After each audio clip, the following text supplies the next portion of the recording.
តើជំរាបសួរក៏សួស្តីបងប្អូនអរគ្នានៅ YouTube ទាំងអស់គ្នាបាទថ្ងៃនេះដែរគឺខ្ញុំមានដើមចេកនឹងតកួនយកមកលាយឲ្យ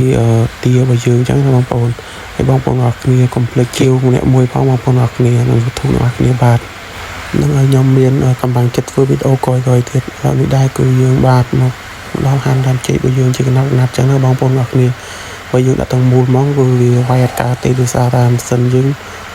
បានហាន់ខ្លីៗអញ្ចឹងណាបងប្អូនហើយតកួនដូចគ្នាដែរគឺយើងហាន់វាខ្លីៗអញ្ចឹងទៅ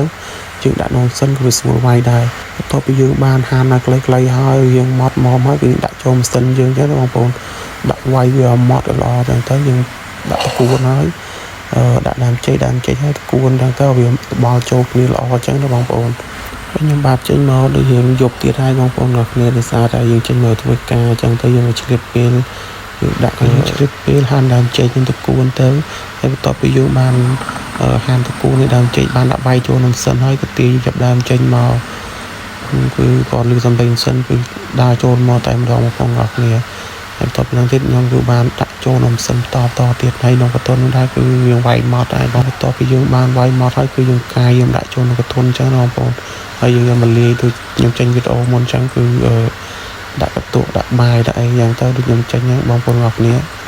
ហើយបន្ទាប់ពីយើងបានដាក់ឲ្យហើយលាយហើយយើងក៏បានយកមកកន្លែងតុងទារបស់យើងបងប្អូននេះ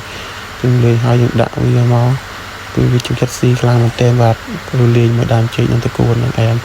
ហើយបងប្អូនទាំងគ្នា